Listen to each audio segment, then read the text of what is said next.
Hi, my name's Trinity, and today I'm going to share my story of sexual harassment in the military and how my leadership handled that and where I am today.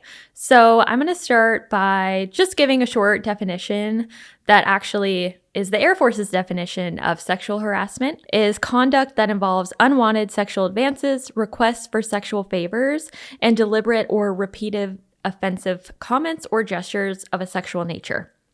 So with that in mind, I'm going to just start from the beginning. So I joined in July of 2017.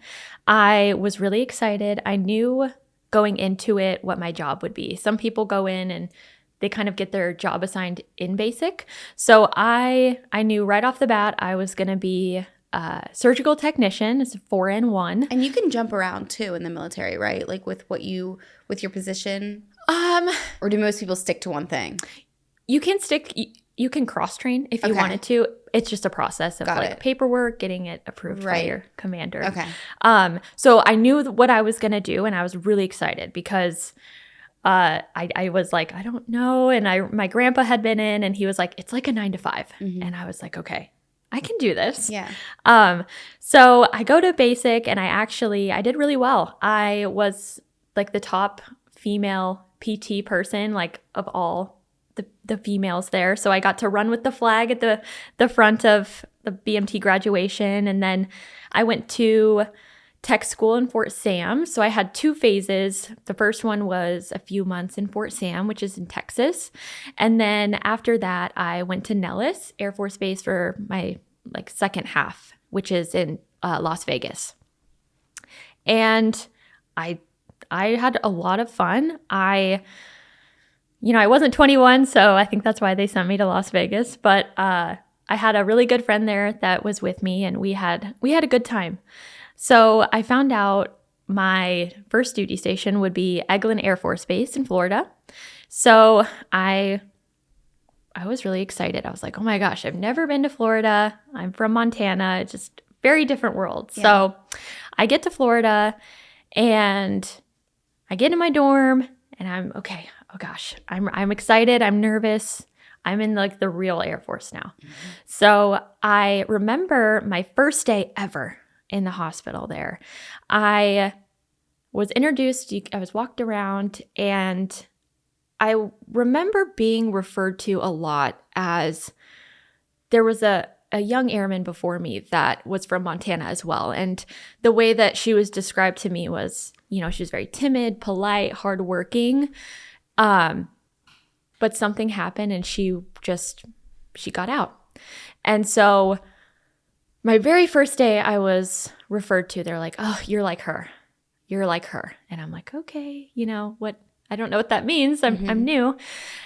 But in that, I started observing a little bit more. And after my first week, it became apparent that I was like her because of maybe the trajectory that her journey went as well. I remember they were like, cross their arms. It's only a matter of time before we break you. And that's my first day at my first duty, my first week at my first duty station is, they're going to break me. I'm like, okay, I'm not a wild horse, whatever that means. So, right. I keep that in the back of my mind, and I really start watching people.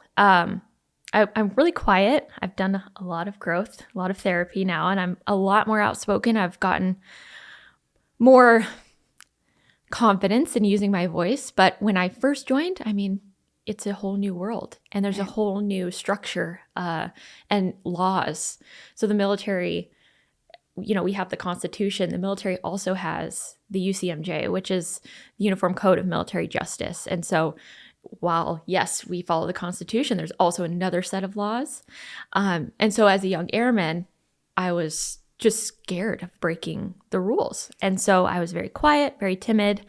And I remember just walking around that first week, and so many people, just their faces, they looked so, you can just tell when somebody's struggling. And I think that the more I paid attention and looked around, a lot of people were struggling, and it was the norm. So I was joking. I was talking to my boyfriend the other day, and I was trying to come up with a way to describe just some of the way that this behavior was enabled, and the best way, and quite frankly, I don't care if it's rude. It was as if my leadership was, I'm trying to like say like a pick me without being that. Okay. It was as if the sexual harassment to them was like a badge of honor. Oh, well, they think I'm pretty. They think oh, thanks for noticing me. But it was incredibly inappropriate things that were being said. And I was 19.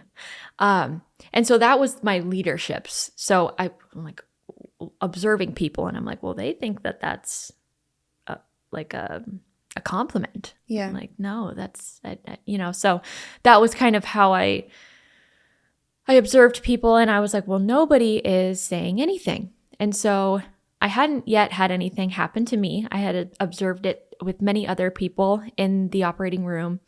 And so I just really, there's a phrase in the military is shut up in color. I truly shut up. I was very quiet. And so in my first, I would say 6 months of being there, I noticed that I was, starting to struggle with my own mental health. And I developed anorexia. I mean, trigger warning for the weight, but I was 90 pounds. I've never been that. But that was complimented. Oh, Trinity, you're so skinny. You go to the gym. Like, can you show me? And I'm like, I'm struggling. Like, right. That's not something that I'm doing for vanity. So as I internalized all of this, I really began struggling with my mental health.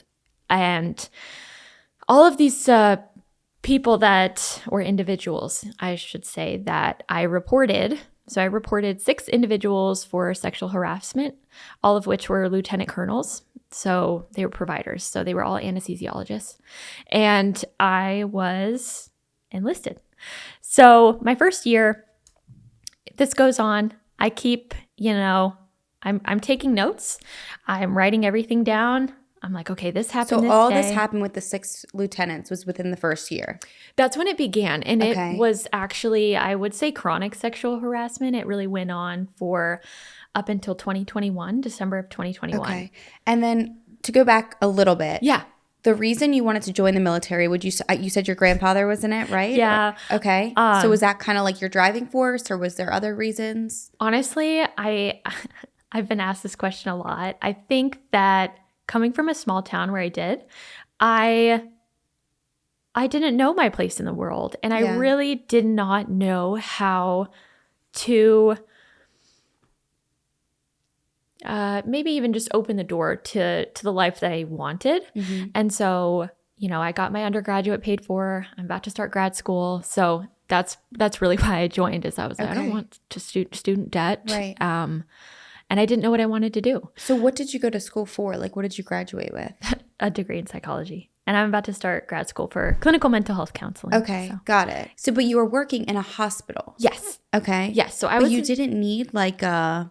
No. Okay. No. So you take this, it's like an ASVAB. So it's like a score, you get scored on these different components. Okay. So I think for my job, you needed like a minimum of like a 44 on the ASVAB. Okay. So basically, out of 100. And that was a test. That's a test in the military that you take? Okay. Yes. And honestly, there really is no, it's just, okay, what do you want to do? And you talk to your recruiter. So that's how I ended up there. It's still 2018, and I'm really just showing up. It's a lot of long days. I will say, when you first kind of get to your duty station in my AFSC, we had to get signed off on all the different types of specialties. So I did like orthopedics, plastic surgery, ENT, general surgery, podiatry, eyes, all of that. So we had to get signed off to make sure we were, okay, you can move on to your next phase. You don't need supervised anymore. So I was working on completing that. And I did fine. And then I had one of my leadership who was, she was awesome. And she left, shortly after. She helped me. She was like, you're going up for BTZ. And I'm like, no, I don't want to. So it's below the zone. So technically if somebody, they write you a package and they're like, we want this person to promote early. So we're going to have, this person is going to go to a board. They're going to get in their dress blues and in front of a board of like higher enlisted individuals. And so I ended up getting BTZ, and I ranked up 6 months early to senior airman. So it's E4. And after that, I was picked to go work a clinic position. So from 2019 to 2021, I worked in plastic surgery. So I was assigned I worked with mainly one physician, but two. So I was like the primary plastic surgery tech. I worked with the patients in the clinic, checked them in, did all that. And then I would also go up to the OR with them. When you say plastic surgery, like, was it elective plastic surgery? So most of what we did was breast cancer reconstruction. Okay. There was elective. We did, liposuction, breast implants. And was it only for people within the military? So yes. Okay. But it was their dependents, children, retired, veterans. Oh. So it was quite a big population. Yeah. Okay. We were very busy. Interesting. Yes. All right.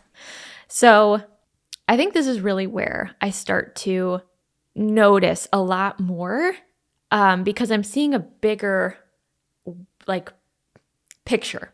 I'm not just in the OR, I'm in the clinic, I'm in the, I'm essentially everywhere at this point. So I go to the plastic surgery clinic. It's 2019. Fast forward just a little bit of time. It's not 2018 anymore. So I'm working, I'm doing well, and I'm deliberately not saying what the sexual harassment was for a reason. I think that a lot of people tend to make excuses. So I am keeping that out deliberately just because I think there's no excuse for it. There's no excuse for it. So all of that was still going on. I did have these moments of where I was touched inappropriately. I was followed. I was asked to send inappropriate photos. I was,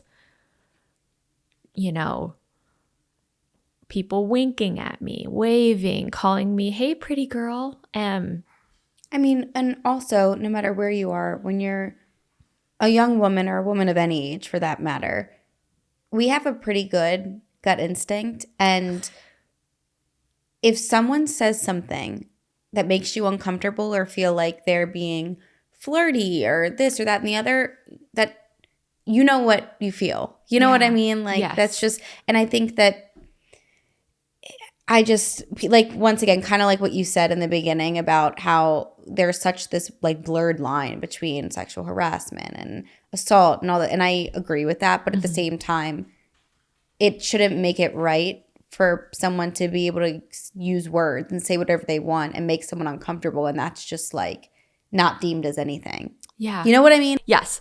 I got BTZ. I went to the clinic, and for a while, it was a lot better.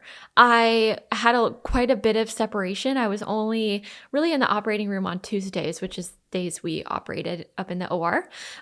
So, and I'm sure if anybody or, anyone if you talk about an operating room, it's not what you expect it to be. We're listening to music, we're talking, it's just another day of, like, yes, there's sensitivity, but there's also, it's just very different. So there's a lot of, people I would say most of my sexual harassment occurred in the operating room. Right. It almost becomes like everyone that's in there, I feel like it becomes their natural environment. So you get comfortable. You adjust to anything the more you do it. So Yes. And so I think that, the more comfortable people got, the more uncomfortable they made others. And that was really what I observed for all of my time. And joining the military, I wanted to travel. I was like, I want to get out. I want to see the world. I want to make new experiences. And I, unfortunately, was stuck at Eglin Air Force Base for my 6-year enlistment. So I knew everybody well. Everybody knew me well. And I think that adds another layer of how hard it was to speak up. So like I said, I had developed anorexia, and so that was still going on. I did begin to get mental health care in 2019, but again, the military it's a different world. So even from day one, I mean, it was the narrative that if you get mental health treatment in any capacity, that is going to like impact your ability to, say, rank up, get opportunities.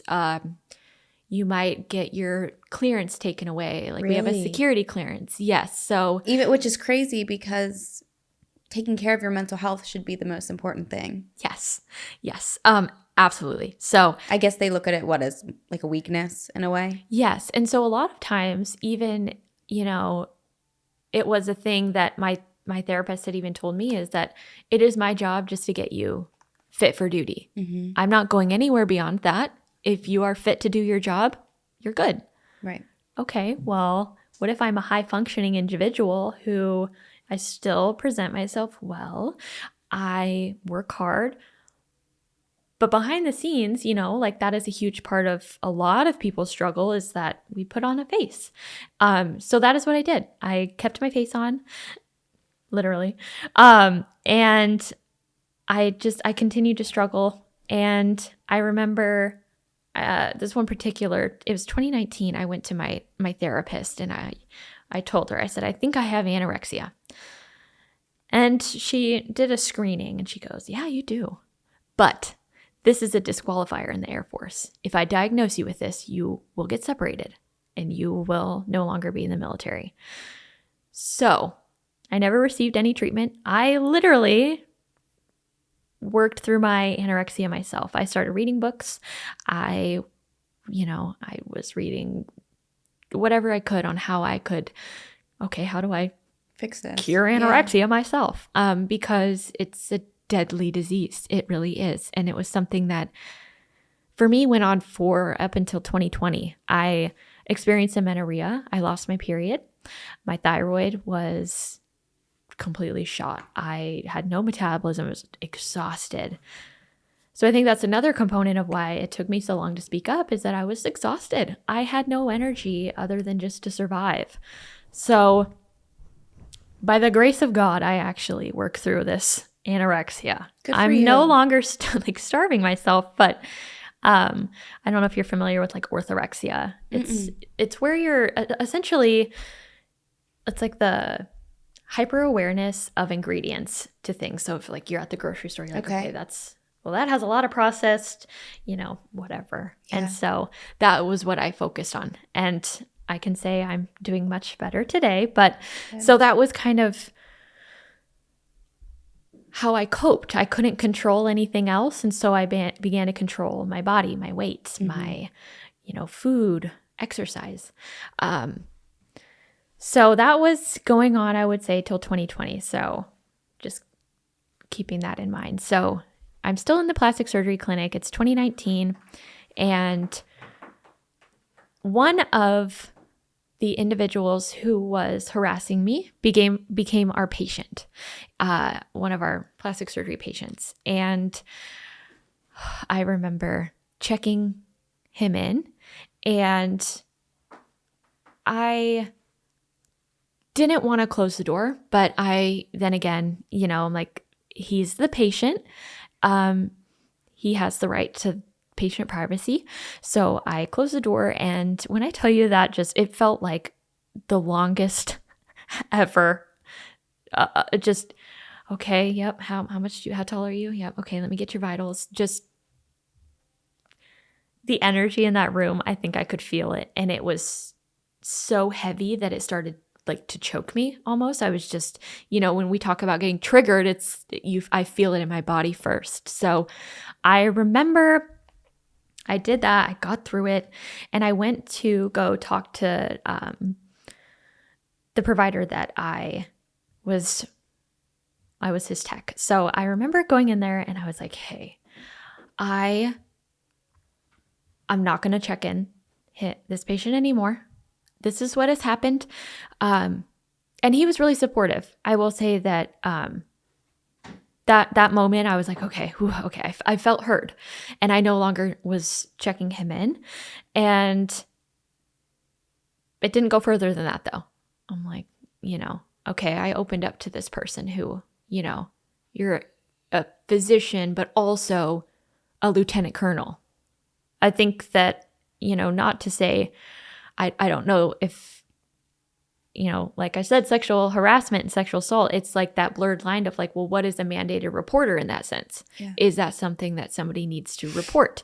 So I continue on. I'm not checking him in, but he begins waiting for me in the waiting room. He begins hanging out, and he notices that I'm not checking him in anymore. And, he's coming every week till surgery, and then every 2, for post-op and stuff like that. And I remember that he used to wait for me, and I'm like trying my best to be polite, because up until this point I was still very shy. I was very timid. I was, the people pleasing, right? Especially when you're talking about, if I were to see these people outside, we don't salute in a building, but I got to do all that, right. And so I think that plays a lot into this, is that power dynamic. They had the power to change whatever. That's what I believed, for the longest time. And that's the way they acted, was that I am powerful. You're beneath me. And so that was the framework for my, cognition at that point of that's how I thought. And so it's 2020 and I'm still in the plastic surgery clinic. I'm doing my thing. I'm also going to school full time during all this. And so I'm just trying so hard. I'm like, okay. Like, I just have to get through this. I need to finish what I joined for. If anything, they're not going to take that from me. So I'm still going to school. And I think it's just ironic too that I'm learning all about trauma-informed care and, just all of these things. And that's just the first thing that comes to my mind. But I'm like, the more I'm learning, I'm looking around and I'm just gaining, all this different perspective. And I think people underestimate the observer. Somebody who's watching, and, I always was. Mm-hmm. And I think that part of why I really wanted to come here today is I wanted to show them, for me, for my healing, that I'm not beneath you. I am intelligent. I'm smart. And I will hold you accountable. Yeah. And you have a voice that you're going to use. Yes. And so getting me through this, I have a quote that I think I made up. I don't know. But it's like, I'm not holding a grudge. I am holding accountability. So that's kind of what carried me through. And as I'm holding this here, I wrote this during my time. So I think it's 2021. Yes. So 2021, things are still happening, and I'm just writing stuff down, and I'm like, okay, I'm getting through this. But there comes to a point where I can't keep it in anymore. And I'm starting to really struggle with my mental health. I began experiencing paranoia. I would abuse sleep medications to sleep. I was so severely anxious. With the food monitoring, the exercise, and then school, and then, all of my own personal struggles with, depression, anxiety, and all of that. It really just was like boiling up. It's overwhelming to a point where I could not do the basic, there was nothing in my life beyond work, going home, going to bed. Yeah. That's how it was. And so the military has a program, it's called Palace Chase. So essentially you serve like half, and correct me if I'm wrong, I really don't remember, but the remaining amount, so I would have 3 years left at this point. Yeah, 2021. So if I Palace Chased, I would serve then 6 in the Guard or Reserves, but it wouldn't be active duty. So I was like, okay, let me do this. I'm going to do my Palace Chase application. I got everything, I submitted it. My commander had signed off on it, and unfortunately, it was declined at AFPC just because the manning of my career field was low. So they were like, we're not letting anybody go. We can't afford to. So that was really, I think, the catalyst of what I'm really going to get into. And that was really hard for me. And so I had an ex at the time that we had been together since 2018 up until 2021, and he worked in a different clinic. So I worked plastic surgery clinic, and he was in the ENT clinic, but we had the same leadership. Like they were under the same like flight commander and all of that. So he did help me through a lot, but he got orders. And okay, oh my gosh, my Palace Chase was denied. My only support system is going to leave. I don't know what to do. So I remember one of she's a master sergeant, and she had told him, she said, we're really worried about Trinity. And he goes, yeah, she's not doing well. And that was the end of it. And that was in December of 2021. She had talked to him and said that we're worried because my Palace Chase was denied. And I still don't know who the we are that she was talking about. We're worried. So that was December of 2021 that she had expressed to him that people were worried about me. And I did not hear from her until April of 2022. So I'm like, I think that speaks volumes of, that I don't even have the word for it. It's just, are you? You know what I mean? Like, you don't have to say that if you don't mean it. It's okay. Right. And I remember that, he told me that, and I was like, oh, okay. Like, they're worried about me. Maybe they're going to reach out to me and they want to. Like someone's paying attention. Yeah. Yeah. So like my time is coming to an end in the plastic surgery clinic, and it was only like a 2-year kind of rotation. And COVID kind of prolonged that for me. So I caught word that I was going back up to the OR. And I mean, just talk about triggered. I was like, I cannot go back there. I don't know what I'm going to do. And even saying that isn't putting the weight to it. It was a fear that, we talked about that blurred line in the beginning of like, if they're comfortable doing this to me, what next? I've already been touched, inappropriately in an inappropriate area. So I'm like, what is next? And I latched onto that. I talk about paranoia. I was like, I couldn't go anywhere without looking over my shoulder. I was never alone in a room. Like I would make sure that I had somebody there. I probably didn't explicitly say it, but I was always like, okay, someone's here. And just for myself, because I was like, I need a witness. Yeah. That's kind of where my brain was. So I talked to my leadership, my flight commander and my flight chief, and they're amazing. Just really good people, and they really fought for me. I remember I went to their office and I was crying. I was like, I can't go back up there. I don't know what to do. Something bad is going to happen. And they tried and they tried and they tried. Like, oh no, she needs to stay down here, and they really tried. And I really appreciate that from them. But it wasn't enough. So I had this one, she was the flight chief of the OR. And it's kind of like the person in charge, the enlisted person in charge. And she, I have no other words than just evil for her. She is just evil. So she was just, nope, need her back. Nope. And so she had just got there. And, I didn't really know her. I had been away from the OR for like 2 years, and I knew some people, I saw them, but I didn't really understand or see a lot of people. So I never really heard when I was going back to the OR. It somehow just became a thing. So I began to hear these rumors that I was going back on October 12th of 2021.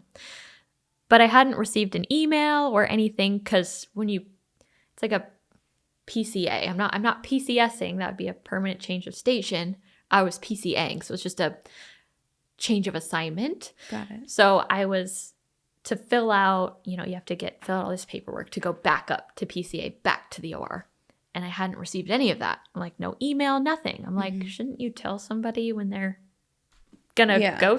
Okay, I guess, So I hadn't returned this. And so I found out on October 7th that I was returning. So she finally, she had told somebody, and then my flight chief told me. Still no email, no writing, nothing. And so I remember just hearing that, going back there. And exam room 6, that was always my, my room that I would go into if I needed to take a breather or anything. And I remember I stepped in there. And I really I lost it. Talk about like a boiling. It was like, poof. And I was terrified. I honestly was terrified. The OR was never a safe place for me. It was never. From the beginning. Like my first week, they were like, we're going to break you. Okay, well, I guess you guys have, accomplished that. I'm breaking. So I go back to the OR. Honestly, I can't even really remember that time. I think I was just very dissociated. Yeah. Honestly, just trying to survive because I was still struggling with orthorexia, at that time, depression, intense paranoia. And there was just a few airmen up there that they were young. And there was, I'm not going to say their names or anything, but it makes me emotional a little bit because there was this one airman and she painted me a whole, she called it a little magazine for one. And she painted was hiking and she wrote me poems in it and she was just, precious. And so when I returned, she was there and she started to confide in me about her own struggles and the things that she was observing with the individuals that I would later report. And I remember a lot of them, there is dark humor in the military. I absolutely understand that. And dark humor, I love it. I have it too. But I think there's a certain point where sometimes we use humor to cope and there's truth in what we're saying. So I had a few of the airmen come to me, and at this point I was a staff sergeant. And they had come to me and they were confiding in me with their depression. And I heard some of them say they wanted to eat bullets for dinner. And I'm like, that's not really a joke. I take that quite seriously. And so I was like, hey, do you guys need help? I've been going to therapy. Granted, I wasn't getting help. It was, journal. Think positive. You got this, girl. And I'm like, what? Yeah. That does nothing for when you actually need help. Yeah. Right? I'm like, okay, I can journal all day, but I'm going to probably, have the same thoughts. Yeah. So we had this meeting and it was just, staff sergeants and above. And this was my first one. And I talked about the morale of people and the climate of the operating room and just the environment that everybody just seemed so okay with. And I remember, and I'm really nervous about saying names just because I think. You don't have to. I know. Okay. I'm just going to say she's my flight chief. Okay. And she was immediately focused on, well, who said that? And I was like, I want to respect their privacy because they did say, please don't say that I said it. You know what I mean? So they were very, very worried. Don't say I said anything. And so I was like, hey, I'm not going to say it, but this is something that's going on. Yeah, you were just expressing your concern. Yeah. And so that was upsetting to her. She crossed her arms and she goes, how depressing. And I'm like, yeah, girl. People are experiencing depression. Yeah, and struggling. Yes. And so it was, after she said it wasn't talked about anymore. And so there is a handbook. It's called the Air Force Handbook. And that's kind of that outlines people's like duties by their ranks. So for her, the responsibility of a non-commissioned officer is to champion, they say champion, mental readiness. You need to be actively aware of the issues in subordinates that can impact mental readiness and mission effectiveness. Okay, she failed that one. And then next is she needs to remain keenly aware of individual and group dynamics affecting readiness and safety. She failed that as well. I mean, that's just one of the two of the few ones. Just very incompetent as a person who's in a leadership position. So, well, that was upsetting, but I continued on, and I had the final kind of experience that I would never be the same as I was. I would never go back to who I was, where I was, anything. So November, I was scrubbing into a case, and so it was a common thing that in the OR we called, it was called getting dressed. We put in our gown and gloves, all the things for getting dressed. Mm-hmm. And there was this one individual who was a civilian, and I would say he's probably one of the bigger perpetrators in terms of like, assault and harassment. And it's an old white man. So he begins, as I'm doing this, he's whispering comments in my ears, and I'm sterile. I can't put my hands below my waist. I can't touch anything. I can't, you know what I mean? So I was getting ready for surgery, and like, there's a patient on the table, and he's whispering things about how he wants to see me undressed and how he wishes he could take a picture and how he has been waiting for this forever. And was it just you two? Mm-hmm. Okay. Yeah. And I like snapped. Like, that was the day I was like, I'm not taking this anymore. I couldn't do it. At this point, it had been comments like that since I arrived in 2018 from 6 individuals. And so I would label it was chronic. I never got a break from it. And especially when you're in an environment where there's like sterility involved, I can't just, this person's, we got them cut open, and I have to be responsible for that. I can't focus on who's saying what and when. So yeah, that was like the last straw for me. Did you respond to him? Like, did you say anything in that moment? I froze. I didn't look at him. I didn't turn around. I just pretended I couldn't hear him. But he knew that I did. And so he didn't talk to me the rest of the time. And I can't remember even the rest of that day or anything. So December 15th, I had a therapy appointment. And so I like Eglin Air Force Base is here, and there's another close base. It's called Hurlburt.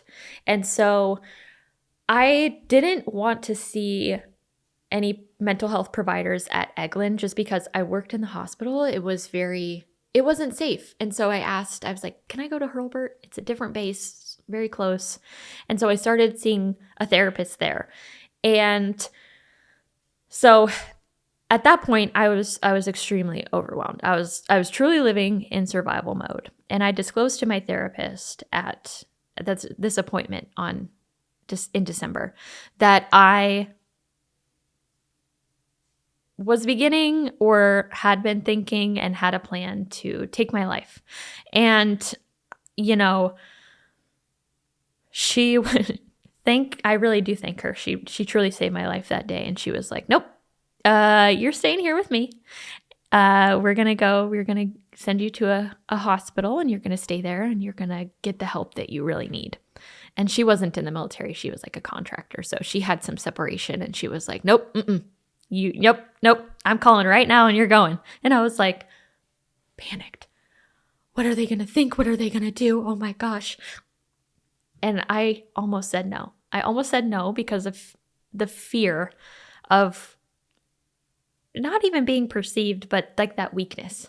So she gets me a bed, and for some reason, so in the military, they have what is called a first sergeant, and they work for the commander for essentially like they take care of people in the unit. They're like, okay, how's everyone doing? Is there anything somebody needs help with? And so I was told that I couldn't drive myself. I couldn't have a friend drive me. My first sergeant had to. And so my first sergeant was out maybe on vacation, and they had the like acting first sergeants or people who filled in. And I remember they got a bed for me at this hospital, and I just had to wait for my first sergeants to come pick me up. And so Eglin and Hurlburt are 15 minutes apart. So I was like, okay, this isn't going to take too long. I have to go get clothes, and I haven't eaten in a long time. And, I think a lot of things run through your head. And when I was just told, go wait in the waiting room. Like, we'll get this all situated. They'll be here soon. I waited 4 hours. 4 hours for them. And when they walked in, they didn't look at me. They didn't greet me.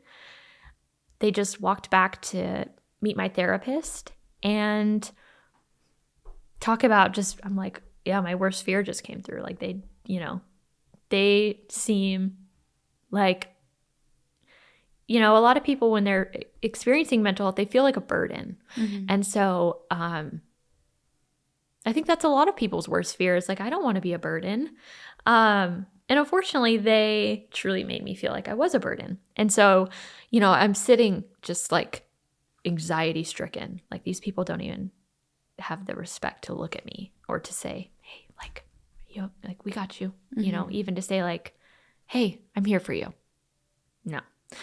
So my anxiety was unbearable. It was really hard to breathe. I was nervous about it being admitted to a behavioral hospital. I think that's to even get to that point for a lot of people. It's like, oh my gosh, I do need help.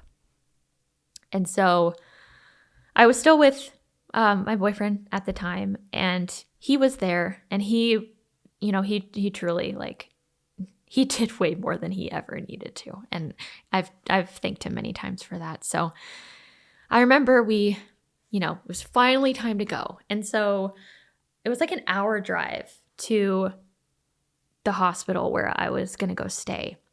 And I asked them, the acting first sergeants, there was two of them. It was a male and a female. I said, can I go to my house? I need clothes. I need shampoo. I need, you need the essentials. And I will never forget, this woman looked at me and she rolled her eyes and she goes,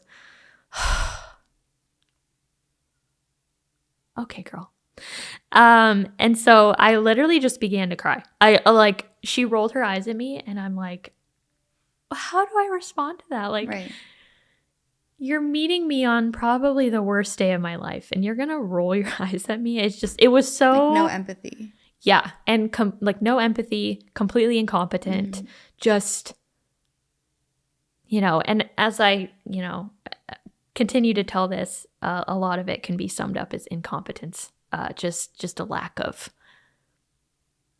whatever you want to call it. Yeah. So yeah, she rolled her eyes at me. I did go to my house because my boyfriend was like, what? Like, no, we're going to go. She needs clothes. I'm not going to wear my uniform at a hospital. Right. So I go there. They don't even get out of the car to help me get my bag. They literally pull up. I get out of the car, go check in, and go back, and they just leave. Never said bye. And I still haven't heard from them to this day. That was truly the last interaction I had with them. And a lot of this, I don't really remember what they say, but I don't remember who said it, but there's a famous quote. It's like, people won't remember what you said, but they'll remember how you made them feel. And I think that speaks volumes to this because it was just so compounded with, a lot of all of these experiences and then this one. And then, these people I'm supposed to look up to are just wildly lacking in some component that needs to be there mm-hmm. for you to, you know what I mean? Like, you're a leader. Right. So I check in. I get there. It was like 11 at night. Like I waited a long time to go there. And I get there and I'm like exhausted. And I'm at this hospital and then my first sergeant finally, he returns from vacation or whatever. And so I start getting phone calls from him. And I'm like, I've never met him. I think that's really important during this is that I've never met this person. And so he starts calling me and there's like phones on the wall. It's a long hallway. There's a lot of patient rooms. And, you kind of wait your turn or they'll be like, hey, Trinity, phone call. You need to go get it. And I'm like, okay. Thinking it's my boyfriend or, maybe my mom. And I answer it and he goes, hey, this is Sergeant blah, blah, blah. And I'm like, triggered because the whole phone call, it's my first day. It's the next day. And he's just talking about how, it's so tone deaf. He was talking about himself. He didn't ask me anything. He was like, hey, I'm back, had a good vacation. And I'm like, I'm in the like, what? So I hang up and I'm like, okay. That was really weird. I've never met this person. And he just tone deaf. I actually I have no words for it because I'm like, what made you think that was okay to just. Right. Hey guys, today's episode is sponsored by BetterHelp. Something that I have found that can be very scary in life is feeling like you are alone, like you're the only one struggling with something and like you really don't have anybody that understands or anyone that you can really feel like you can talk to and trust. But the older I've gotten, something that I've realized is that we are not as alone as we think we are. I can genuinely say 9 times, if not 10 times out of 10, there are so many other people that are dealing with similar feelings, similar struggles as we are. I am somebody that held off on therapy for many, many years for many different reasons.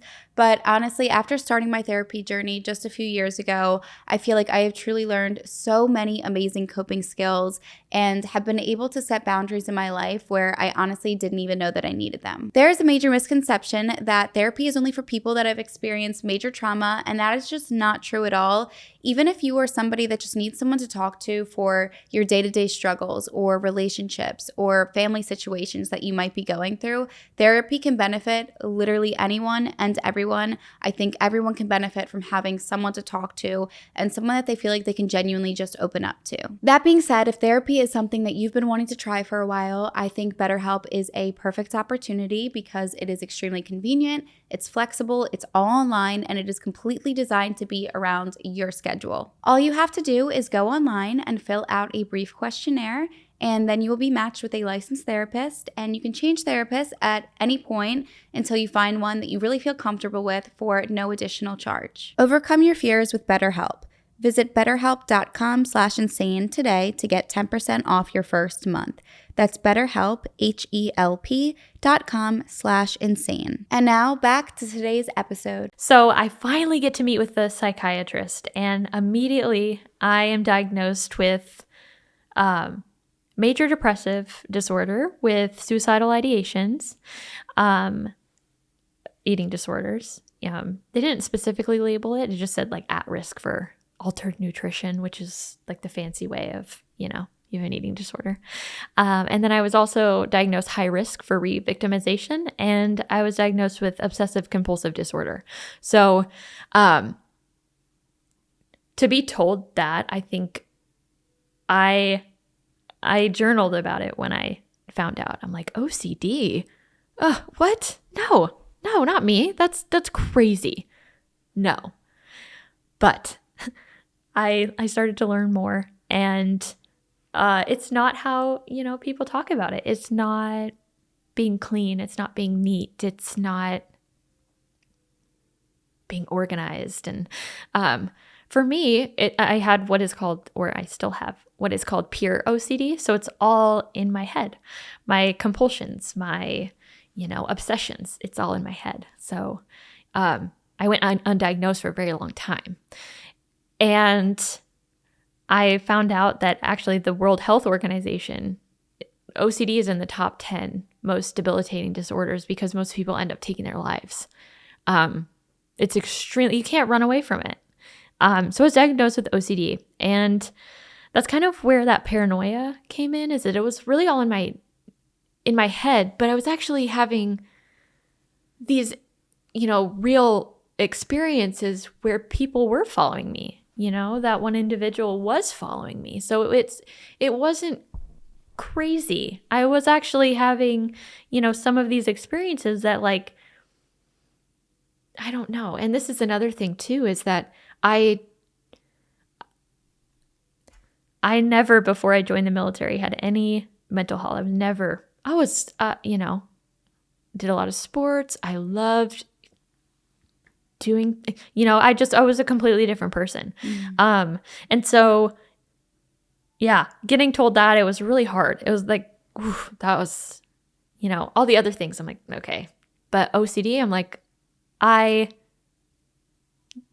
can't cure that. That is for life. I will live with this for the rest of my life. And that was really hard to cope with in the midst of all of this. And so it was December 21st, 2021. And I remember my first sergeant, he just kept calling and he would not give up. I was like, dude, it is my right as a patient to not have any visitors during this time. I do not want any visitors. I want to heal. I want to take advantage of, like, I'm actually getting mental health care here for the first time in 5 years. And so I really just wanted to focus on that. I didn't have my phone. I didn't have nothing. It was, it sounds crazy, but a really good experience. So on December 21st, my first sergeant came with my boyfriend. And so I thought it was only my boyfriend who was going to be there. And so I was really excited to see him. And I was waiting in the hallway and they were like, okay, it's time for visitation. And my first sergeant, like, steps in front of my boyfriend and goes back and he's like, I need to talk to you. And I'm like, I didn't want you here.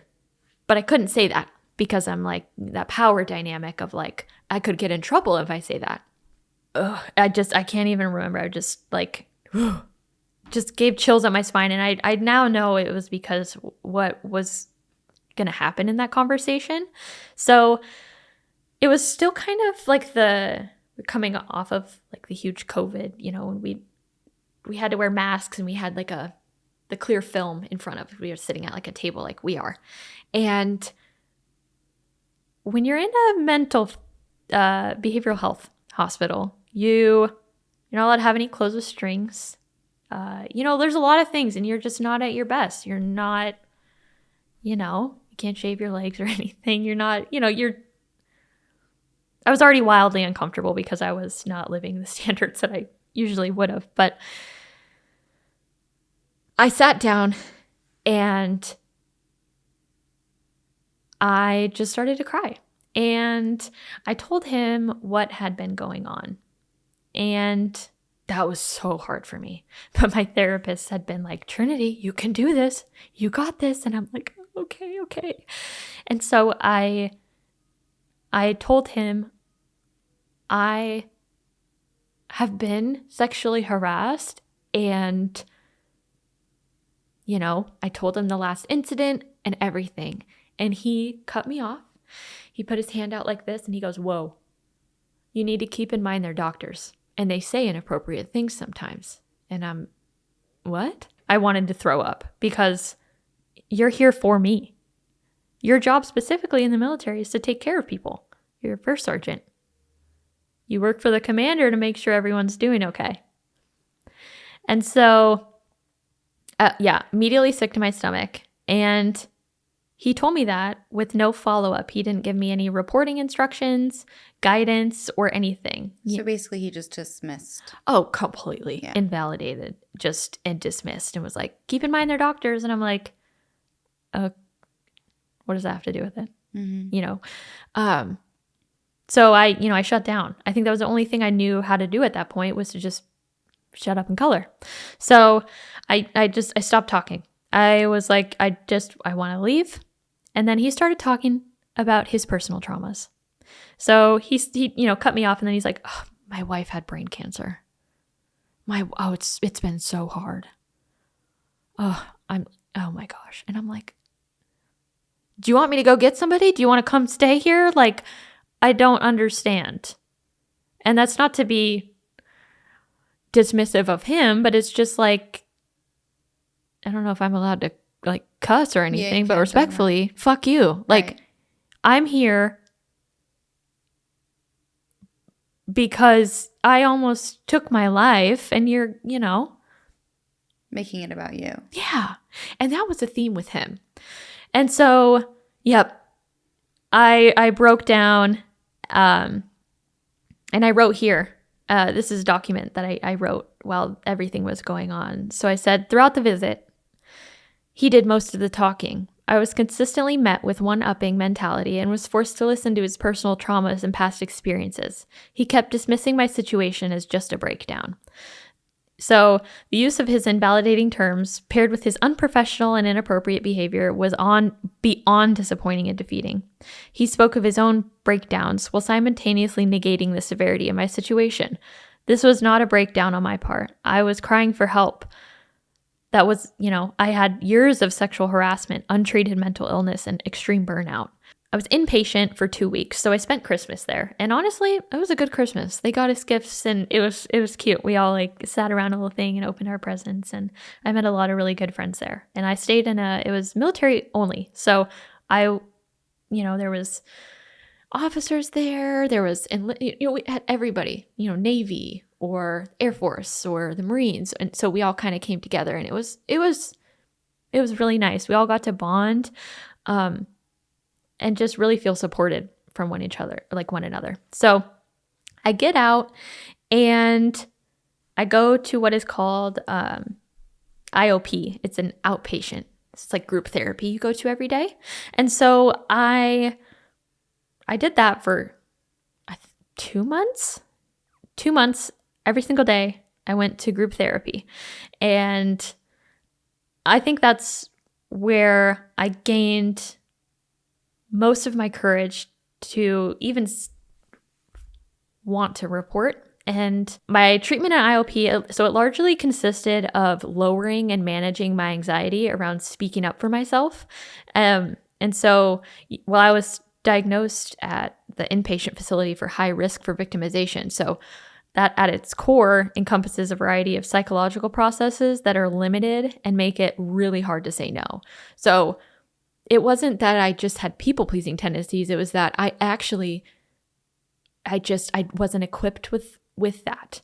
And that's why, high risk for re-victimization, you put me back there, it's going to happen again. And so I remember there was one specific day that my therapist, and I'm going to say her name because she's amazing. Her name was Miss Tracy, and I love her. And she truly helped me in so many ways. And so Miss Tracy was like, we're going to do an exercise. We're going to all sit down and you're going to be Trinity's commander and you're going to be the first sergeant. And I'm like, oh my gosh, I have to like role play in front of people, something really hard. And so I know she did this because the next day I had a treatment team meeting with my commander, first sergeant, and my therapist.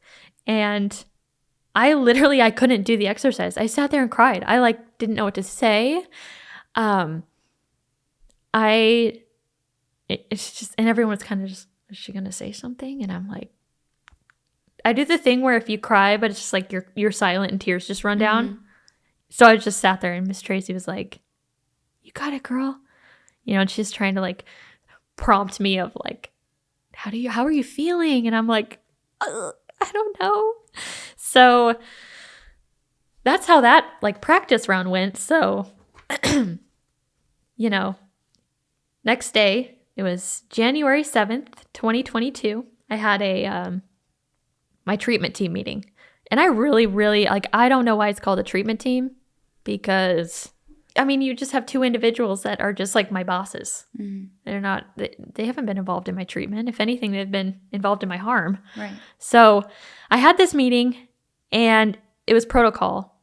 And so I was also placed on, when you get out of those facilities, you're placed on what's called the Hill. So it's a high, what does it stand for? Is it a high interest list or I think it's high interest list, where essentially it's your high risk for, suicide or something. So I was placed on that, and I was on that for quite a while. And I remember we had this. And so my first sergeant, my commander, and my therapist were there. So I arrived at 13:45. So 1:45. And my appointment was at 2. And so, I got there 15 minutes early. I checked in, I sat down, and I was sitting by the window. And when they arrived, they didn't look at me. They didn't say hi, nothing. And so I'm like, okay, well, this is also my worst fear yet again. It's a, replay of when I was sitting in that same spot and my, getting ready to leave, and, they didn't listen. So I'm sitting there, and my therapist called us back to the clinic room, and I remember my commander looking at me, and she goes, "Oh my gosh, I didn't even recognize you." Like, yeah, I know. You can show, you're supposed to get out and introduce yourself to people. Like, you're the commander. People are supposed to know you. They didn't really do that. And so they really didn't know their people. And so I think that's what she was really meaning to say, is like, oh, I didn't know you. Right. So during this meeting, I tried my best to convey the severity of my situation. At times I was crying, and I struggled to feel heard. So I informed all of them that, this is what happened to me. And I also shared how he handled it when I had disclosed to him. And I'll never forget this. He interrupted me yet again and was like very assertive and just making sure that he was not in the wrong. And he, when you talk about gaslighting, it's like, some people are like, oh, gaslighting, you're gaslighting me. This truly was gaslighting. He was like, no, that's wrong. You didn't do that. No, you didn't tell me anything. And I'm like, yes, I did. Yes, I did. And you said, keep in mind they're doctors. And he said that I turned down his offer to provide reporting instructions. I'm like, somebody get I know there's a camera rolling in that room. So I'm like, no. So that was how that ended. I shut down. I was silent unless I was spoken to for the rest of that meeting. No matter what I said or how I said it, I felt like I was not taken seriously by my commander, who was a colonel, or my first sergeant. So I'm like, oh my gosh, okay, well, I've got to do this by myself. Still, at this point, I reported the initial sexual harassment on December 21st of 2021. And up until January 10th, I still had received no reporting instructions. So I was left to deal with this again. So I had called on January 10th. I called SAPR and EO. So I wasn't sure. SAPR, it's like the Sexual Assault Prevention and Response Office. And then EO is Equal Opportunity. They deal with discrimination, harassment. And so I was like, let me just call them. And so I called, and my first sergeant and commander, still had not provided me with resources or guidance pertaining to reporting sexual harassment and hostile work environment. So I received the SAPR phone number from my therapist after my treatment team meeting, not from my leadership. So I called them, and a tech sergeant answered, and I was like, hey, this is what's happening. How do I report sexual harassment? I don't know. And she was like, I have a medical appointment, and so I have to go, but you can call EO. And I'm like, okay. Just once again, I'm like, what? How is everybody here not doing the right thing? Yeah. Literally every single person. And that was really hard. And so I was like, okay, let me just call EO. And so, she didn't even give me that. She's like, call EO, and hung up. And I'm like, okay. I got to find that number. Okay. So I find the number on Google, and I call, and I'm like, hey, same question. How do I report sexual harassment? And she told me, it was another female, she said that I could not report it to EO directly, and that the EO office would reach out to my leadership.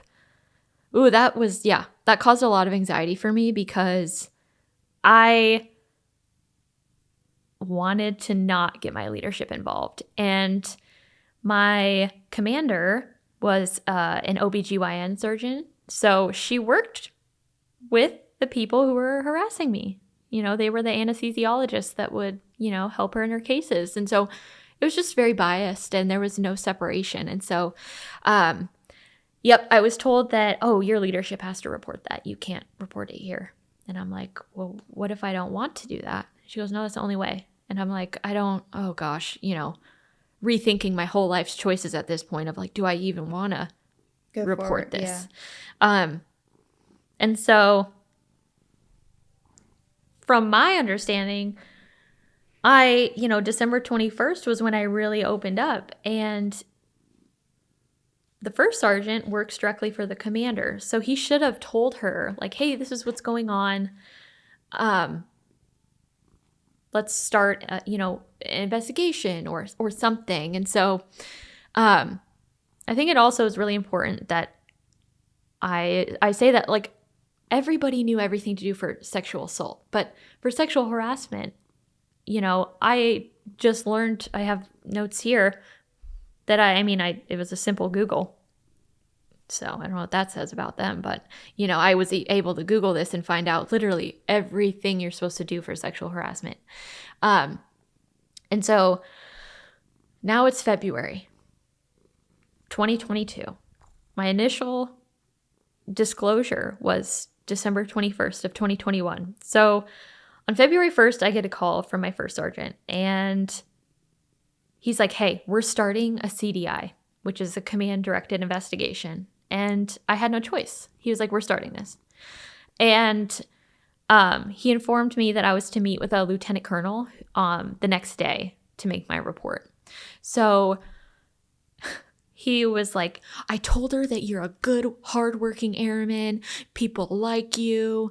And that was extremely frustrating to me because that alluded to the fact that I would have been subjected to different treatment if I was not a hardworking person, if I was not liked by people. So that just made me, question that credibility of like, well, what if I wasn't that way? I'm already not getting good treatment, but it would be worse. So next day I have this meeting with they call it an investigating officer. And so I go in there, I haven't been given any information of like, hey, this is how these things work. I wasn't given the option to have legal representation, which I later learned I should have. So yeah, I just went into it just, scared little thing of, what do I do? What do I say? And also struggling with OCD during this time of like, it's a doubting disorder. I doubted everything that I thought and said. I was convinced I was going to jail. And I felt that in my bones. I was like, I am not.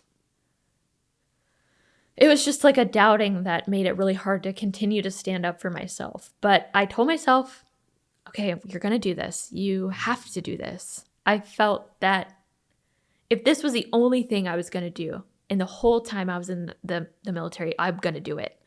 And so I go to this, meeting with her, and she's very like curt, like short and tense. Yeah. And she's writing my statements down, but she's really, really struggling to like listen and pay attention at the same time. And so I even started talking slower, and I was like, do you need me to repeat that? No. Okay. So I go home, I'm done with that. And the next day she emails me. Hey, Trinity, just wanted, to follow up on the, from yesterday. Why did this happen to you? Girl, don't ask me that. You should ask them why they felt comfortable doing that. So that was immediate, like victim shaming. I had already had this shame for so long. And then for her as the investigating officer to be like, why'd this happen to you, by the way? Excuse me? So that was that. And then, A week goes by, I get the first draft of my statements. And in there, she has placed statements I never said, places I never was, people I did not mention. And I'm like, girl, this is all wrong. She's got grammatical errors. I'm like, girl, put a period at the end of your sentence. Like a comma maybe, capital letter. Like complete, like once again, incompetent. Like truly. Like I'm already going through this and you're falsifying. Like that's a legal document at this point. You're putting in there things that I never said, places I never was, people I didn't even talk about. And so it speaks that it was just biased from the beginning. Mm-hmm. This investigating officer was a nurse in the hospital that my commander knew. So it's, it's all this like web of just, when you think about the military, a lot of people, and what my grandpa had told me, he said, it's a game, play it. And I didn't know what that meant until this moment. It's like who you know. It's that good boys club. And if you're not one of them, good luck. So that was how that ended with, and we sent back drafts. Like I think I corrected hers like 6 times before it was finalized. And this is the final copy right here. Which still, when I look at it, I'm just like, you could tell I totally just was like, I don't care anymore, because I had emailed her back and forth so many times. It was as if, when you're thinking like, I can only correct you so many times before you're just not getting it. So, yeah, I wrote here, when I received the first draft, I was really disappointed. She used improper grammar, punctuation, bounced around, and she placed statements in the draft that I had not said and places I had not been. So that was, and I was just kind of sitting in that waiting period of like, well, what happens after this? Because, once again, I still wasn't being properly informed on the process and the procedure of how this works. So on 11 March of 2022, I had the last conversation with my first sergeant. And so at this time, I was starting to return to work in a way that do half days for the beginning because I had been out for so long. And it's still during COVID. And so I was kind of thrown to, a lot of people, when we worked there, we called each other the misfits, because it was where, we don't want to, nope, we're not going to mess with them. They need to be kind of far away. And so I was working with the pandemic mitigation CAG. It was like an extension of public health. And essentially all I did was, do reports and swab people for COVID. And I was alone most of the time.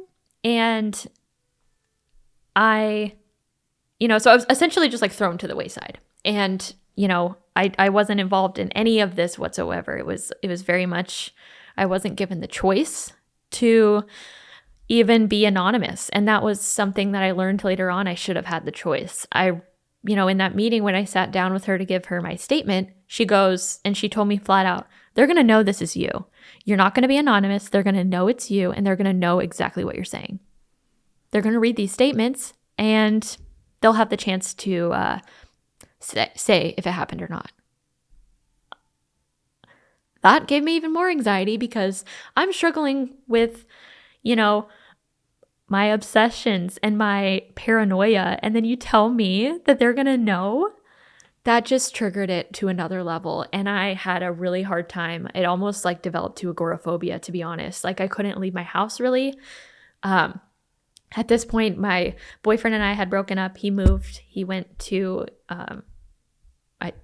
just a different state. And so I was alone with all of this. And so this last phone call that I had with him, he called me and he goes, hey, the investigation's pretty much over. It just needs to be, routed up for signature. And he goes, oh, also, the commander's going to determine the percent to which each incident happened. I said, oh, and I remember being like, what? Percentages? in terms of someone's like psychological harm, how can you even say that, oh, maybe that happened 14% to them or maybe like 30%? And so I was like, once again, that like I don't even have the autonomy to use my voice and to say this happened without somebody in that higher ranking abusing their power to say, this didn't happen. Especially in the med group, they were all friends. Yeah. They all worked together. They probably went to med school together. And so that was just to hear that and that be the last phone call ever. I was like, are you kidding? Like, you're going to determine these percentages? So I was not pleased with that. I was like, this isn't right. Yeah, I even have resources here like that I cited because I typed this. This is an 11-page document that I've been kind of referring to throughout this. So it's called the Inspector General, and you can go to them if you feel that something wasn't handled right, or if anything was just not handled properly. And so I typed this document up. I wrote this May of 2022, and it's 11 pages. I went to the IG, the Inspector General, and I sat down and I said, this is what's happening. And he goes, hey, sweetheart, I'm going to stop you right there. I'm not going to read that. And I was like, what? What do you mean? And he was like, I'm not going to read that, but you can write your congressman. And I'm like, what? I'm going to write my congressman for his secretary to shred it. Like, no, what? Yeah. So that was like, I haven't talked about it since I took this to him till today. So it feels very like cathartic to get this out and to also be just once again, holding that accountability. And so that's kind of like the timeline of events. But what I really specifically wanted to really just, I think for me and my healing journey is I have notes on this of all the things like the policies, procedures that were broken. The Independent Review Commission, it was started by the Secretary of Defense in 2021. So timeline of this, 2021, this was before I even went to the, I was even inpatient. I even reported anything. So they did a huge review of how sexual harassment in the military is handled, of how it should be reported, what the timeline should look like, who needs to be involved. And so they published this huge review report in 2022. And they had I learned a lot. And I learned even more that a lot more went wrong.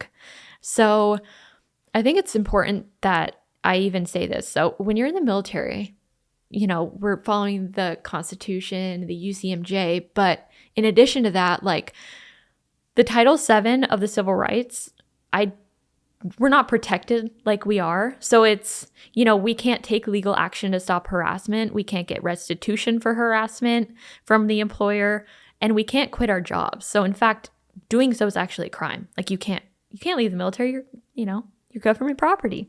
And so therefore it just creates this closed system where, people are being harassed and they are trying to speak up, but you just have these, this cycle where it's like, oh, can't do nothing, can't, or so be it, whatever. So this is the part that when I learned, I was just like, my jaw hit the ground. So the officer receiving the complaint, which is December of 2021, she had 72 hours to start the investigation. It took her a month and a half. And that's policy, like written in, I have it down here. Yep, DODID 1020.03. And but it requires that complaints be processed within 72 hours. You must and you also must provide the information about the process, victim support resources, and off-base appeal rights. So I should have had legal representation, all the things. And I should have also been given the option to submit a report anonymously. Like I said, I was told that I had no option to be anonymous. So that, that's right there. You took somebody's right away to remain anonymous. So, and then again, with the investigating officer, this person had no investigating experience. They had no training on sexual harassment, discrimination, or even trauma-informed techniques. And they even specified that they might even be in the complainant's or the offender's unit, which they were. So I also brought this here today because I really, I think for me more, I think I've just been so invalidated so many times. I'm just like, I write everything down. But I also learned that this should have been written on a particular Air Force form. And it, there's formats for how these forms are written. And it's, on the bottom, it will say Air Force form, blah, blah, blah, and then the name of it. This is written on what I think is a Word document. I don't even know. Like, it's just typed up. Literally. And so I'm like, okay, well, that's also wrong. So formal complaints, I also didn't know if there was a difference between an informal and a formal complaint and being anonymous or not. So I feel like from the beginning, I didn't have those options. It was like, you're not going to be anonymous. I didn't know if a formal complaint, is that a CDI or, I was not kept in the loop. Like nothing was taken seriously. Nothing. And basically nothing came out of you reporting. Oh, no. I was the one removed from the unit. And the civilian who had spoken in my ear, he got to retire. Nobody, I remember even sitting down with my commander and her telling me that this is none of their first offenses. Huh? Oh, interesting. Okay, girl. Yeah. I think that's what hurt even more. They had the opportunity to do the right thing. And they didn't. Yeah. And I think this, it adds another layer that President Biden signed an executive order on January 26, 2022 that made sexual harassment an offense under Article 134 of the UCMJ. So they should have gotten in trouble, but they got to retire. They got to go on and, go to their next duty stations. And I think that's what hurt even more is that, I gained all this confidence to report. Speak up. Yeah. And even President Biden acknowledging it that, hey, sexual harassment is traumatizing and it's pervasive. It's harmful. It's, and so I was like, okay, because January 26th, I hadn't even made my report until February 2nd. Mm-hmm. They had time. I'm not sure if they just didn't want to or... So none of these people had consequences. And then you said you were asked to leave your unit? Yeah, I left. I had to leave and go to public health. I had no training in public health. I had, you know what I mean? Like you had asked earlier about training. Mm-hmm. Oh, and I had none. I didn't know anybody there. I was just this new person who I didn't do anything. And they were like, what do you do here? And I'm like, I don't know. So I was just, ostracized. And I remember so when I went inpatient and when I got out and then I moved to public health, I had worked with a lot of those people for 5 years. I never heard from any of them. They never reached out. And I think that's really hurtful because there was so many times that I had cried for help in, verbal or nonverbal ways. And just, to be completely ostracized for doing the right thing. That was really hard. That was extremely hard. And so I was also, while I have had these mental health concerns, I've also had physical implications for the chronic stress that I was under. So I've also, I don't know if you guys probably can hear, I have a little bit of a lisp, but I was under such chronic stress for so long. I was, you bring the shoulders up and you kind of clench. I was diagnosed with idiopathic condylar resorption, where essentially my jaw joints are disintegrating. So I will have to have a jaw joint replacement at some point in my life. And I am in chronic pain because of it. Like I can manage it quite well now, but ever since 2019, January, I've been in pain every single day. And,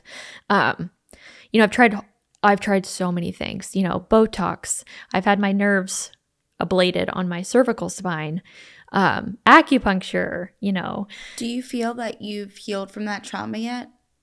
Um, I don't know. I think it will be like not a lifelong thing, but Because, like, if that trauma is still present in your yeah. body, then so is the pain. Yes. You know, like, it's Yes. all intertwined together. Mm-hmm. And I think it's going to take really sorting through that trauma and, like, literally physically releasing that Mm-hmm. to, like, physically release that pain. Yeah. And that was one of the reasons when I got out, I moved to Colorado, because I wanted to be in a space where, and I'm so thankful that I found, you know, the therapist that I have now. I've been diagnosed with PTSD now, from my experience, sexual harassment in the military. Extreme invalidation is traumatizing, and that's valid. You know, I think I spent a lot of time saying, you know, I wasn't assaulted, so I don't know if it really matters, or if it's as painful, but it is. You know, I had my autonomy taken, I had my voice taken, and I think that's why my jaw, you know, it's so close to my mouth, and I just wanted to scream for so long. But I will say that I've done a lot of progress. I think it's really validating to be diagnosed correctly. I spent so much with undiagnosed obsessive compulsive disorder, and it's truly a blessing that I even made it here today, honestly, because there was just so many times that you can't tell the difference between the obsessions and the compulsions of, especially when it's in your head. And mine were quite morbid. So I was having a lot of intrusive thoughts of taking my own life and how I would do that. And so that started to morph into, well, is that something I want? But now I can understand that I have, you know, those intrusive thoughts, but they're not me, and they're not true. They're not facts. They're just thoughts. So that's pretty much, you know, the end of my story. I would love to, you know, accountability.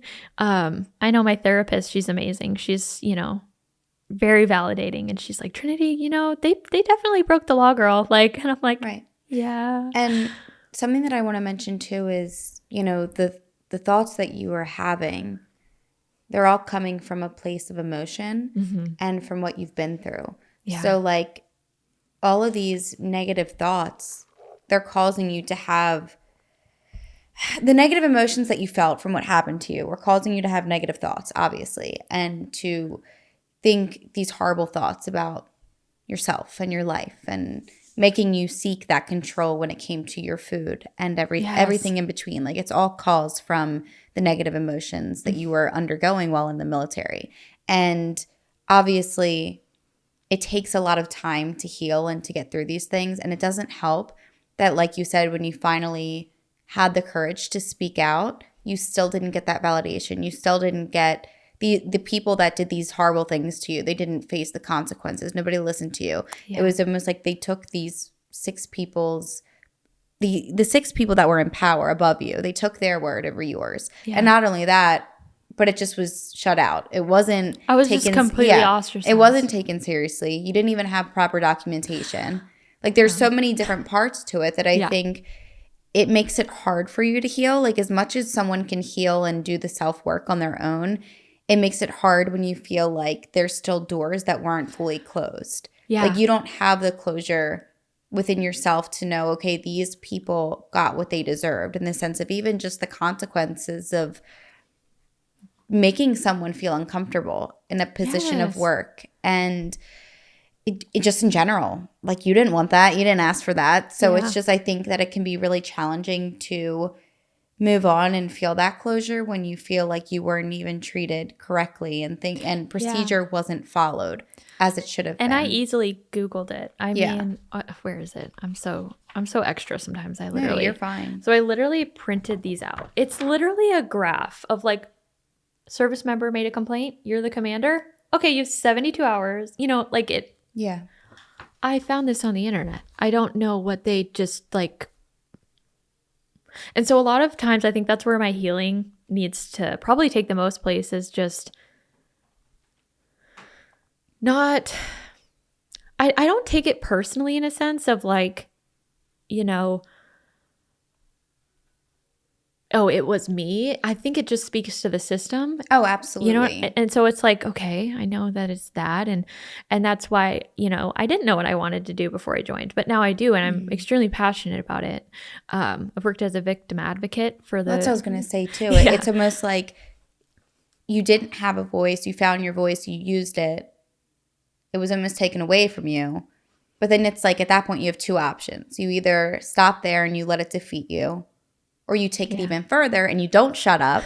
I think that's me. Yeah. And I think that's the way that you should go about it. Like, you're coming on here now, you're speaking about it. Yeah. Like, you became a victim advocate. Like, you're doing all these things to almost get justice and speak out about it in ways that you can't be stopped, and where the only limitation now is going to be yourself. Yeah. So if you keep going, no one can really stop you or shut you up. And it's your truth. It's your reality. Yeah.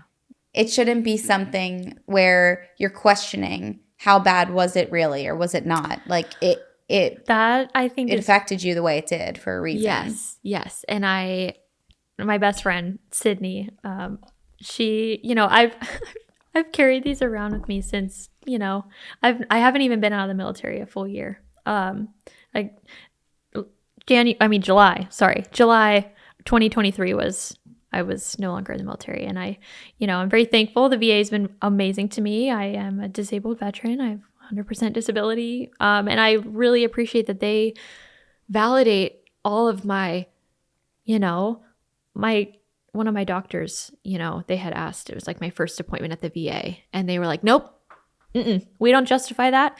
Your pain matters, and I'm going to do what I can for you. Yeah. And I'm like, oh my gosh. Okay, thank you. So I've had a really good experience with the VA. So I'm very grateful for that. And it's crazy too, because, my partner, he's still in the military. And so we're working through just the everyday kind of triggers that I have. But we're moving to Texas, so it feels good to kind of, that's where I'll be going to grad school. Mm-hmm. And so it feels like a full circle moment of, this is where I started and this is where I'm going to end it. And I think that's something that a lot of people don't really get. And I'm really, really grateful that, I even have the opportunity to do that, and to continue honoring my voice. And, I'm still working on it. Yeah. But, I think what I would love to see out of this, and what, I've had a lot of people tell me, I would love to, take legal action. I think there was a lot of things gone wrong that were just, there's so many people that failed you. Yeah. Even after the fact. Yeah. And at this point, they need to be taught, in the nicest way for me to say it. They need to understand why their roles are so crucial, and why it matters that they should have taken action within that 72 hours and everything else that you discussed, and I think that, obviously, I think legal action should be taken. But at the same time, I think that, like I said, it's good that you're using your voice as much as you can still. Yeah. Because it shouldn't be something that you just let it go and push it under the rug. Why should you have to do that? It's something that affected you emotionally, physically, mentally, in every way. Yeah. And you have the right to stand up for yourself. Yeah. And so a lot of it has been grieving. Grieving that person I once was. I was really excited to join, the military, and to work hard and meet people, and just to have it go so horribly wrong. Mm-hmm. And in so many different ways, all the layers. And you're not the only one that this has happened to. No, and it makes me so sad. And a lot of people, they don't have that support. And so. Or even strength where you are now, like the strength to speak out about it. Yeah. Whether it is something bigger like this, like a platform, or even to a therapist. Yeah. They're not there yet in their journey. So I think it's amazing that you are, and that you're ready to almost take that next step within yourself. Like, even if it takes time, you're like, okay, I'm ready to sit down and go through it and speak about it and see what else can be done at this point. Yeah. Yeah. And it's crazy because I feel like the year, I've done so much work in this, almost year that I've been out. And it's just really funny. I actually had a dream that I was talking about it, and I was like, oh, let me just go watch YouTube. And then, you know, I've always, you know, watched you. And then I was like, let me just do something. And then you were like, yeah. And I was like, okay, I had a dream about this. That's and then, crazy. I love that though. Yeah.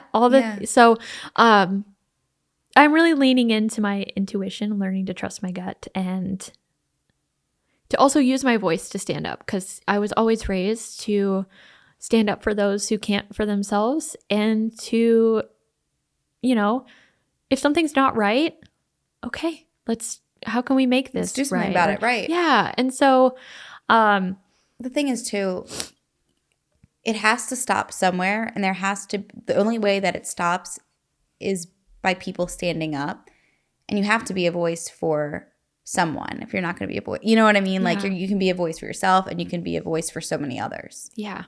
Yeah. So I would just say that I'm still working on my anger towards all these people. Just for sure. It's incredibly disappointed. Like, yeah. You know, but I think it's also just one last thing.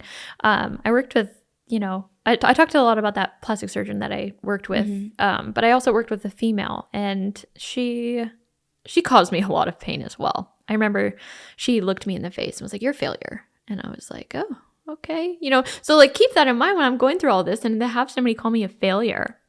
And then to also, I remember there was this one time where she, you know, we had this, we were doing a minor procedure, and there was a young man, it was like the child of one of the, like an officer or something that she knew. And she was talking to him. It was like, if you go enlisted, that's the stupidest thing you could do. And I'm standing in the corner like, for some people, this is their only way out. And I remember after I was sitting at my desk, you know, I was charting, and she told me, "Hey, you know, I know that upset you, but you should read a self-help book." I'm like, "Girl, you're so far from reality." Mm-hmm. And I think that was also disappointing, because when I was going through all this, I was also hearing rhetoric like that of like, well, it's the stupidest thing you could do. And just to be invalidated yet again on that level. So, right. But I'm here, and I'm really proud of myself. You should be. So. And you did a great job, honestly. And like I said, I can't express it enough. I tell everybody this, you know, it starts and it stops like with yourself. Mm-hmm. You know what I mean? Like, I feel like you coming on here says so much about where you are in your journey. And it shows that you're ready to just like put an end to the treatment that you've received. Yeah. And you're not, you know, you're no longer going to allow that to happen. Like, you're not going to let others dictate if legal action is taken or not. Yeah. Or how long it's going to take. Like, you're putting your foot down and you're making the necessary actions and taking the steps that you want to take in your journey from this point forward. That's like, you know, hurt people, but healed people can help heal others. And exactly. So I would like to be a part of that. Absolutely. Group. You know, and I mean, I don't know if did you see my other episode on the girl that was sexually harassed in the military? I saw a little bit of it, but that's just like, I was like, I don't want her story to like. Well, that's just like an example though, of like, you know, there's overlap in everything. And there's so many people that have gone through similar things where they've been made to feel so uncomfortable in a position where they were excited to go into something. Yeah. And I think that it's really unfortunate that as women, we could be viewed as weak or like we aren't as powerful in certain ways. And it's really unfortunate because you go into something, like you said, excited and hopeful and like you're starting a new journey just for it to be stomped on. Yeah. And then you just feel completely defeated before you can even allow that excitement to take over. And it's really sad and it's unfortunate. And, you know, whether it's in the military or in another job position, so many people are left feeling that way. And it's not fair. And it needs to be stopped, and it needs to be taken more seriously, because if it isn't taken seriously, then there's never going to be a change. And the fact that, like, why is there even actions in a handbook if people aren't going to follow them? Yes. So, and I think that it's really unfortunate too. And, you know, we all have these biases of, you know, oh, that's a woman, she'll help me too. Mm-hmm.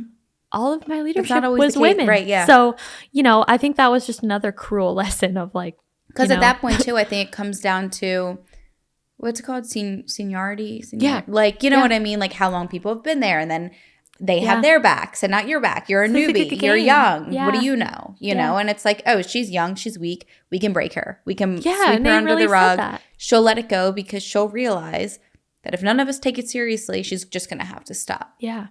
But that's not the case. You're not stopping. And you shouldn't, because like I said, your perception is your reality. And not only that, like I said, as a woman, whether you're at a coffee shop, whether you're at your job or in the military or anywhere, walking around, if somebody makes you feel uncomfortable, that's not right. It doesn't matter if they touch you or if they don't. Like, no one should make you feel uncomfortable or like they're coming in your space or in your bubble. And if they do, you have the right to say, get out and stay out. And from there, you can do whatever you want. Mm-hmm. Yeah. Like, you can take action if you want to take action. You should be able to have a voice and say if somebody made you feel uncomfortable and that person has consequences.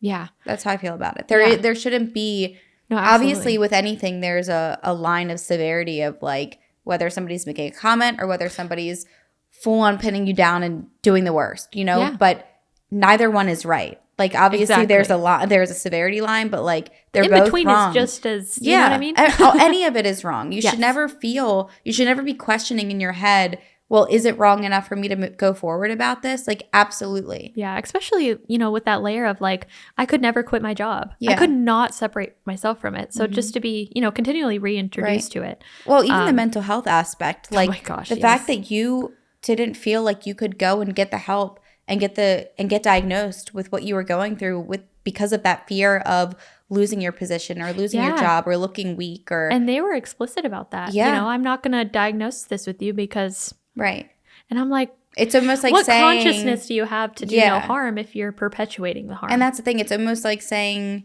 stay where you are in misery within your own mind. Just don't get worse.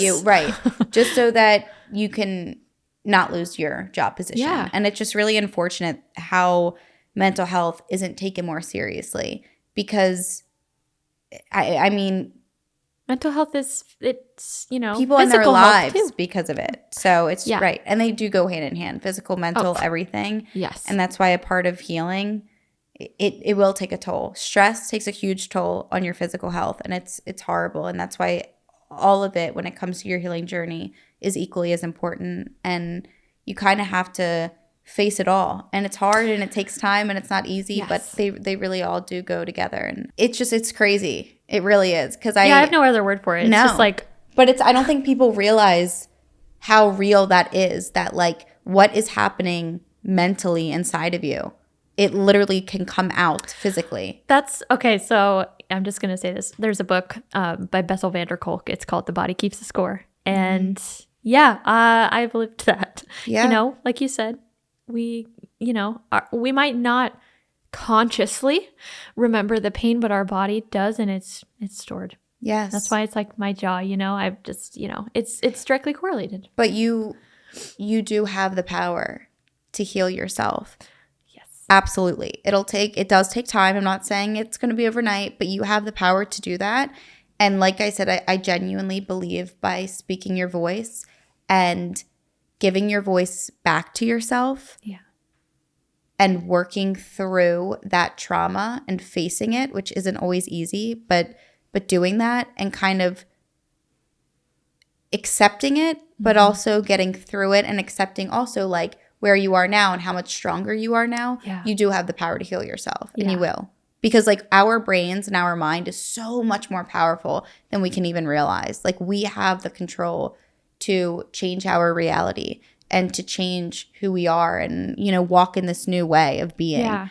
And that's, I believe you'll heal yourself. Honestly, you will. I know. It's really crazy just to be here. And then, you know, that younger version of myself that, you know, I give her so many hugs a day because, you know, she deserved it. Well, look at it this way too. You know, while yes, it's sad to look back and think like, wow, I was so excited going into this and now here's where I am now. But that girl then who didn't have those experiences, she might not have had the courage to sit down on a podcast and speak her life and speak her truth. So it's like, I mean, and obviously that's never to say that anything that happens to us, we deserve it in any way, shape, or form, or that it. But there's a purpose for the pain. Yes. And there's a fine line between like, the whole thing of, oh, like everything that happens to you is meant to happen. And Yes. maybe not the horrible stuff. I don't always agree with that exact statement. But at the this though. Right. At the same time, it kind of does, it should go to show you like, whereas if you look at it, all of the stuff that happened to you is horrible and shitty. Mm-hmm. At least now you're at a place where you have built this strength for yourself, where you have this voice to sit down to a stranger and on a platform and be like, here's my truth, here's what happened, and I'm going to own it. And now it's almost like you're on your healing journey and your journey to opening up and standing your ground now. And that's what matters. That's most here's important. To vulnerability. Yes. And you seriously, you did such an incredible job. You. Of course. I give you so really much. Good. You should. I give you so much props to you, really, for being able to come on here and do this and open up, especially when you've spent so many years being invalidated. It shows a lot of courage and strength and vulnerability and being able to sit down and being like, no, even though none of you guys validated me, I'm going to still, speak my truth and open up, and that takes a lot. So great job. Thank you. No, I had a blast. Good, and thank you for wanting to come on here and share it. I appreciate it so much. I've watched too. all your I'm obsessed. So yes, no, you did great.